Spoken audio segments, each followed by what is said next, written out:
మెగావాట్ల అధ్యక్ష అంటే 11,705 మెగావాట్లు మీరు అడుగుతున్న పెద్ద మనిషి నాయకత్వంలో అద్భుతంగా ఇన్స్టాల్డ్ కెపాసిటీ పెరిగింది. ఈ రాష్ట్రంలో ఇన్స్టాల్డ్ కెపాసిటీ 11,000 పెరిగింది. 10 ఏళ్లలో మీ ఘనత వహించిన మీ పాలనలో మీరు మీ దోస్తులు చంద్రబాబు నాయుడు గారు ఇంకా అందరు కలిసి చేసిన నాటి రాజ్యంలో మొత్తం కలిపితే మీరు ఇచ్చింది 7,700 అయితే ఈ రాష్ట్రానికి కేసీఆర్ గారు వచ్చిన తర్వాత 10 ఏళ్లలోనే 11,000 అధ్యక్ష. ఇది వారి దృష్టి తీసుకొస్తా ఉన్న అధ్యక్ష. సోలార్ కెపాసిటీ అధ్యక్ష వీళ్ళ 70 ఏళ్ల కాలంలో వీళ్ళ 60 ఏళ్ల కాలంలో వీళ్ళు ఇచ్చింది 74 మెగావాట్ల అధ్యక్ష. కేసీఆర్ గారు వచ్చిన తర్వాత 6,058 మెగావాట్లు యాడ్ చేస్తూ 6,132 మెగావాట్లు 1/1/2024 నాటికి మేము తీసుకొచ్చింది అధ్యక్ష. పీక్ డిమాండ్ అధ్యక్ష ఆనాడు 5,661 మెగావాట్లు, కానీ మేము ఇచ్చిన పీక్ డిమాండు 15,497 మెగావాట్ల అధ్యక్ష. గ్రిడ్ కన్జంప్షన్ నిన్న వారు చెప్పిన లెక్క ప్రకారం మిలియన్ యూనిట్లలో 2/6/2014 నాడు మీరు ఇచ్చింది 128 మిలియన్ యూనిట్లు. 128 మిలియన్ యూనిట్లు. మేము ఆ రోజు అడిగిన వారు చెప్పేటప్పుడు నేను 23-22కు 23-24కు నేను చూపిస్తున్న తేడాని వారు చెప్తున్నప్పుడు విద్యుత్ శాఖ మంత్రి గారు ఆర్థిక మంత్రి గారు నేను అడిగిన ఒకసారి 14 చెప్పండి కానీ వారు చెప్పలేదు. ఇప్పుడు నేను చెప్తున్నా 297.89 మిలియన్ యూనిట్ల అధ్యక్ష. కేసీఆర్ గారి నాయకత్వంలో ఈ రాష్ట్ర ప్రజలకు అందించిన విద్యుత్తు 128 నుంచి 297.89 తీసుకొచ్చాం అధ్యక్ష. ఈ పర్ క్యాపిటల్ కన్జంప్షన్ ఇప్పటి కూడా వాళ్ళ అన్ని రాష్ట్రాల కంటే ఎంత ముందుకు వచ్చామో ఒకసారి చూస్తే ఆనాటికి 1196 యూనిట్ల అధ్యక్ష కిలోవాట్స్ అధ్యక్ష పర్ క్యాపిటల్ కన్జంప్షన్. మేము దిగిపోయిన నాటికి 2,349 అధ్యక్ష. రెండింతలకు పైన పెరిగినాం అధ్యక్ష. దేంట్లో చూసినా 100% డబుల్ ఉన్నాం అధ్యక్ష. దేంట్లో చూసినా సరే అధ్యక్ష. అట్లాగే ఒక్క ట్రాన్స్ఫార్మర్ అయ్యలే, ఒక పోల్ రాలే, ఒక వైర్ రాని పరిస్థితి ఇవ్వాలి అధ్యక్ష. అవ్వాలి కాదు. ఈ 8 నెలలుగా ఒక పోల్ ఇస్తున్న సందర్భం లేదు అధ్యక్ష. అది ఎవరిని అడిగినా చెప్తారు కన్జ్యూమర్లు, నేను చెప్పడం కాదు అధ్యక్ష. మేము వచ్చే నాటికి 26/2004 నాటికి 400 kV సబ్స్టేషన్లు వీళ్ళ ఘనత వహించిన 60 ఏళ్ల పాలనలో 6 అధ్యక్ష.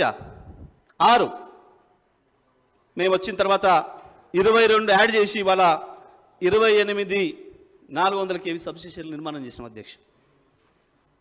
వీరన్న అప్పు అంటే చెప్తున్నాం అధ్యక్ష. 220 kV సబ్స్టేషన్లు వీరు 51 ఇచ్చిపోయారు అధ్యక్ష. 53 కలిపి ఇవాళ 104 చేసినాం అధ్యక్ష. మేము 132 kV సబ్స్టేషన్లు 176 అధ్యక్ష ఆనాడు, ఇవాళ 252 అధ్యక్ష. ఇక లైన్ ఈహెచ్టి సబ్స్టేషన్లు ఆనాడు 233, ఇవాళ 384. ఈహెచ్టి లైన్ లెంత్ కిలోమీటర్లలో సర్క్యూట్ కిలోమీటర్స్లో ఆనాడు 16,379 అయితే ఇవాళ 28,506 అధ్యక్ష. ట్రాన్స్ఫర్మేషన్ కెపాసిటీ ఆనాడు 14,973 అయితే ఇవాళ 41,115 అధ్యక్ష. 3 రెట్లు పెంచాం అధ్యక్ష.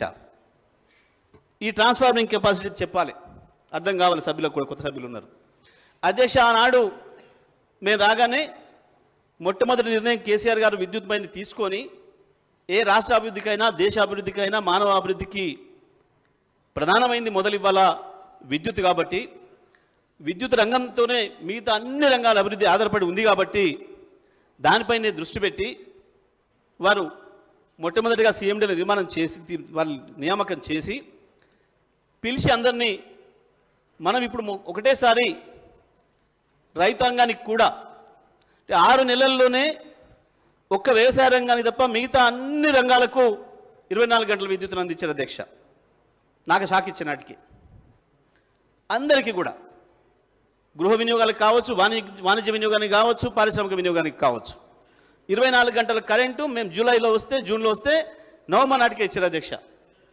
విద్యుత్ రంగానికి కూడా ఇదే పద్ధతిలో ఇవ్వడానికి ఏం ఆటంకాలు ఉన్నాయి, ఏం అభ్యంతరాలు ఉన్నాయని చెప్పి అందరిని పిలిచి రివ్యూ చేశారు అధ్యక్ష. చెప్తే వాళ్ళు చెప్పిన మాట, సార్ సడన్గా ఇవ్వాలా ఒక 10,000 మెగావాట్లు దొరికి మనం తెచ్చుకున్నా మనం ట్రాన్స్ఫర్మేషన్ చేయలేం, డిస్ట్రిబ్యూషన్ చేయలేం అన్నమాట చెప్పారు అధ్యక్ష. ఎందుకు అంటే ట్రాన్స్ఫార్మర్కి సంబంధించిన మెకానిజం లేదు, డిస్ట్రిబ్యూషన్కి సంబంధించిన మెకానిజం లేదు, లైన్స్ లేవు, సబ్స్టేషన్లు లేవు, ట్రాన్స్ఫర్మేషన్కి సంబంధించినవి లేవు, డిస్ట్రిబ్యూషన్కి సంబంధించినవి లేవు.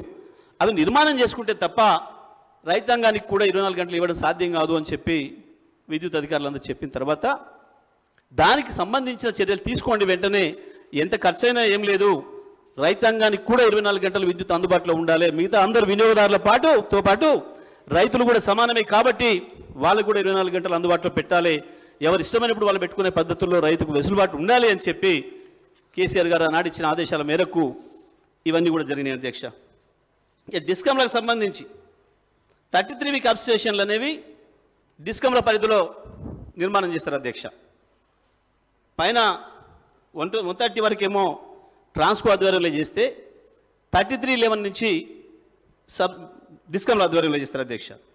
ఇవి ఆనాటికి 2138 ఉంటే 1080 యాడ్ చేసి ఇవాళ 3224 ఉన్నాయి అధ్యక్ష. Lines 33 kV lines, 11 kV lines, LT lines 4,89,000 కిలోమీటర్లు ఆనాడు ఉంటే ఇవాళ 6,53,000 కిలోమీటర్లు చేసినాం అధ్యక్ష. పీటీఆర్స్ 3,272 ఉంటే ఇవాళ 5,712 చేసినాం అధ్యక్ష. డిటిఆర్స్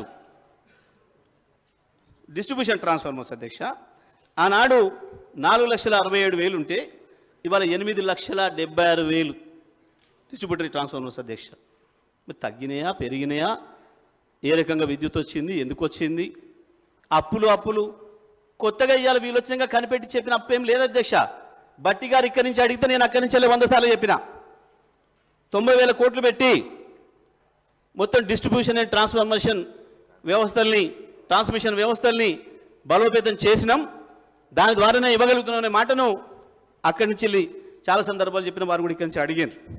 ఇవాళ జరుగుతున్న చర్చలేమి కొత్తగా ఇవాళ జరిగినాయి కావు అధ్యక్ష. ఆ రోజు మొదటి టర్మ్లో బట్టి గారు కావచ్చు, జాన్ రెడ్డి గారు కావచ్చు, రెండవ టర్మ్లో బట్టి గారు కావచ్చు, శ్రీధరబాబు గారు కావచ్చు, వీటన్నిటిపైన చర్చ చేసిండ్రు. ఆనాడు మేము ఇచ్చిన సమాధానాలు కూడా అసెంబ్లీ రికార్డులో ఉన్నాయి అధ్యక్ష.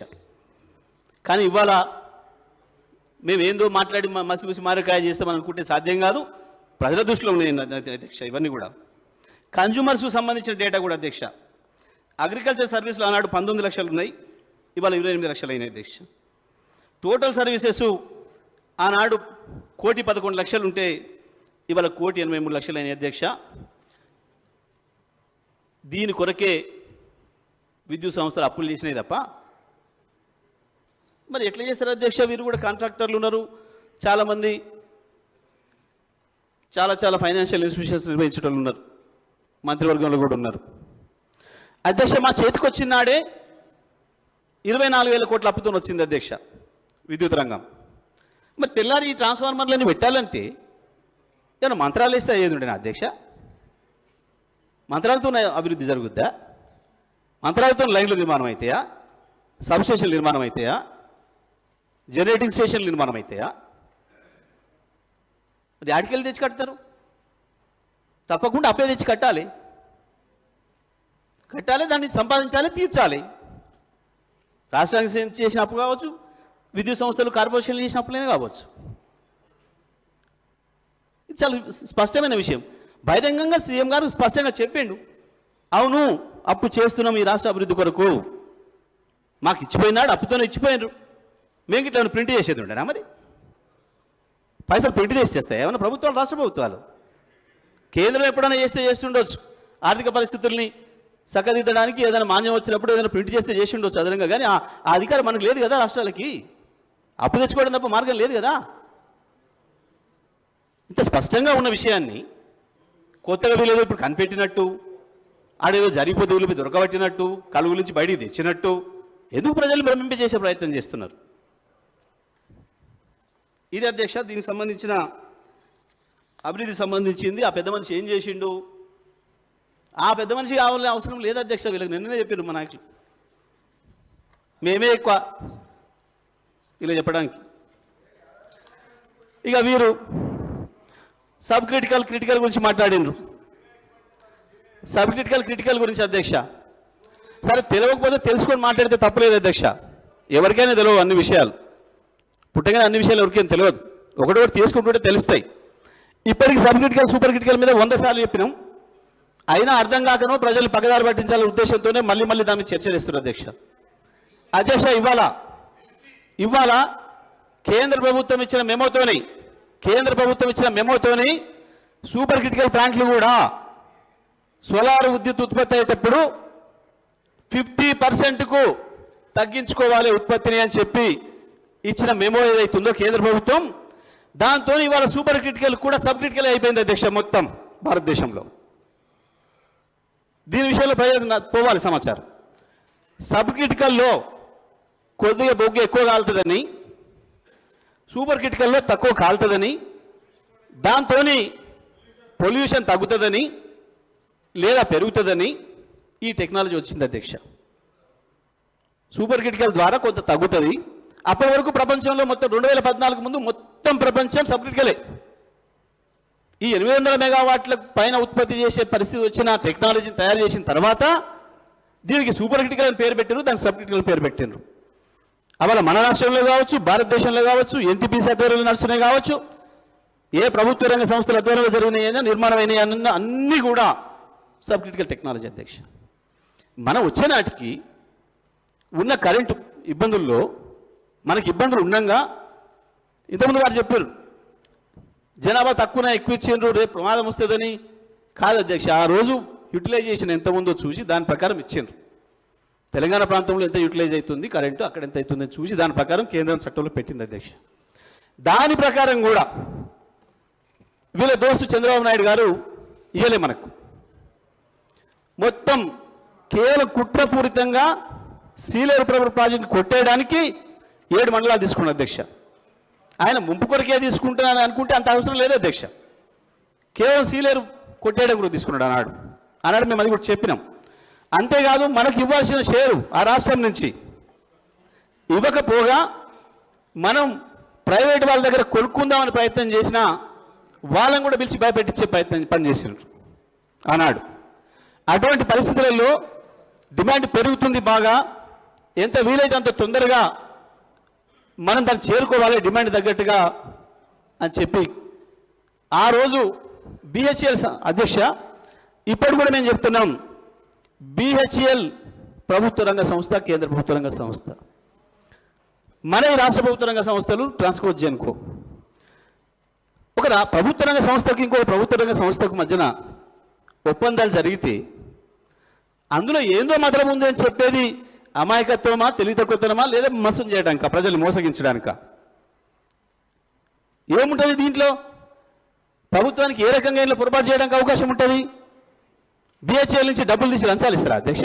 చైర్మన్ గారు ఎవరికైనా అవుతుందా? ప్రభుత్వ రంగ సంస్థల నుంచి సాధ్యమవుతుందా? అయినా ప్రభుత్వ రంగ సంస్థ నుంచి ప్రభుత్వ రంగ సంస్థకు నామినేషన్ మీద ఇచ్చుకోవచ్చు అని ఉంది అక్కడ, కేవలంలోనే అవకాశం ఉంది.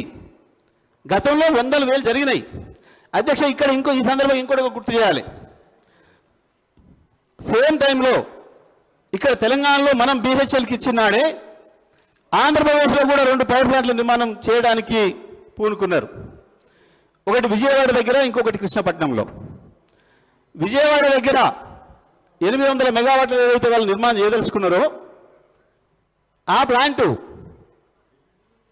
2007 కోట్లకు మిషనరీకి BHELకి నామినేషన్ మీద ఇచ్చారు అధ్యక్ష. మిగతాది 2,500 కోట్లకు పైగా ఓపెన్ టెండర్లో పిలిచారు అధ్యక్ష. ఆనాడు మనం ఇచ్చిందేమో 3,800 కోట్లకు మన కొత్తగూడెం పవర్ ప్లాంటు, కానీ ఆంధ్రప్రదేశ్లో విజయవాడలో ఇచ్చిందేమో 4,700 కోట్లకు. అదేవిధంగా కృష్ణపట్నంలో ఇచ్చింది 5,000 చిల్లర కోట్లకు. మనకంటే ఒకటి 800 కోట్లు ఎక్కువ, ఇంకొకటి దాదాపు 1,150 కోట్లు ఎక్కువ. ఆనాటికి మన ముఖ్యమంత్రి గారు కూడా తెలుగుదేశం పార్టీలో ఇక్కడనే ఉన్నారు, ఎమ్మెల్యేగా ఇక్కడనే ఉన్నారు. అక్కడ ఆ పార్టీ నిర్ణయాలు తీసుకుంటున్నాడు ఆ పార్టీ ప్రభుత్వం. మరి దీనివల్ల మనకు లాభం జరిగిందా, నష్టం జరిగిందా? మనం ఇచ్చింది 3,800 కోట్లకు, వాళ్ళు ఇచ్చింది ఒకటి 4700కి 4600కి ఇంకొకటి దాదాపుగా 5000కి. ఒకటేమో 850 కోట్లు ఎక్కువ, ఒకటి 1150 కోట్లు ఎక్కువ. అందులో కూడా 2007 కోట్లకు ప్లాంట్ అండ్ ఎక్విప్మెంట్కి ఏమో BHELకి నామినేషన్ మీదనే ఇచ్చిండ్రు. దిస్ ఈజ్ ఆన్ రికార్డ్, నేను చెప్తా ఉన్నా అధ్యక్ష. ఇంత స్పష్టంగా ఉన్నాయి. ఛత్తీస్గఢ్ పవర్కి మనం ఆనాడు పే చేసింది ₹3.90. ఇవాళ ఎన్టీపీసీ నుంచి, రామగుండం ఎన్టీపీసీ నుంచి తీసుకుంటున్న దానికి నాకు తెలిసి ₹3.60, ₹5.60, 70 చెల్లిస్తున్నారు. ఇది నిజమా కాదా విద్యుత్ శాఖ మంత్రి గారు చెప్పాలి సభకు. మనం ఆనాడు 10 ఏళ్ల కిందనే ₹3.90 తీసుకొస్తే ఇవాళ ఎన్టీపీసీకి మీరు చెల్లిస్తున్నది ₹5.60, 70 అని నాకు సమాచారం ఉంది. నేను నిజమా కాదా ఆర్థిక మంత్రి గారు సభకు చెప్పాలి. దానివల్ల లాభం జరిగిందా, నష్టం జరిగిందా? అయినా అక్కడ ప్రభుత్వమే, ఇక్కడ ప్రభుత్వమే ఇచ్చింది, తీసుకున్నది. దీంట్లో ఏం మతలబులు ఉంటాయి అధ్యక్ష? మతలబుల సంగతి మీకెరక బాగా. BHELకి ఇస్తే ఏం జరుగుద్ది, ఇంకోటికి ఇస్తే ఏం జరుగుద్ది? ఇవ్వండి. రేపు మీరు రాష్ట్ర ప్రభుత్వం నుంచి నిర్మించవలసి వచ్చిన మీరు అన్ని పవర్ ప్రాజెక్టులు కూడా BHELకి ఇవ్వండి, మేము మద్దతు ఇస్తాం. ఇక్కడి నుంచి నామినేషన్ మీదనే ఇవ్వండి, మద్దతు ఇస్తాం. ఇవాళ కిషన్ రెడ్డి గారు కూడా ఉత్తరం రాసినట్టుగా పత్రికల్లో వార్తలు వచ్చినాయి అధ్యక్ష. వారు మాట్లాడుతూ ఇంతకుముందు కాంగ్రెస్ పార్టీ సభ్యులు, మీ నుంచి ఇంతవరకు స్పందన లేదు, ఎన్టీపీసీ వాళ్ళు అడుగుతున్నా మీరు సపోర్ట్ చేస్తలేరు. మేము అధికారంలో లేవు అధ్యక్ష, మీరున్నారు, మీరు ఇంకా ఎందుకు ఆ భవన్కి వస్తలేనట్టున్నారు. 8 నెలలు అయింది, డేట్లు కూడా పెట్టిండ్రు కిషన్ రెడ్డి గారు. ఏ తారీఖు నాడు ఉత్తరాలు రాసినాం, 4 ఉత్తరాలు ఇప్పటికీ. మీకు తీసుకునే ఉద్దేశం ఉందా లేదా అని. వాళ్ళు ఎందుకు వద్దంటారో దాంట్లో మతలబు ఉంది అధ్యక్ష, నేను తర్వాత చెప్తా. ఆ విషయం కూడా ఎందుకు రాస్తలేరో దాంట్లో ఉండే మతలబు తర్వాత చెప్తాం అధ్యక్ష. ఇందులో అవసరం లేదు అధ్యక్ష, అది కానీ అయిపోయినాక చెప్తాం అధ్యక్ష. మేము ఎందుకు వీళ్ళు మౌనంగా ఉంటున్నారు అధ్యక్ష? ప్రభుత్వ రంగ సంస్థ నుంచి ప్రభుత్వ రంగ సంస్థలకు చేసుకున్న అగ్రిమెంట్లలో ఏదో వెతుకుతామని, పక్క రాష్ట్రంలో ఉన్న మా వాసు చేసింది కరెక్టే కానీ ఇక్కడ చేస్తే తప్పని, కానీ మనం 30 మందికి ఇస్తే గౌరవ ముఖ్యమంత్రి గారు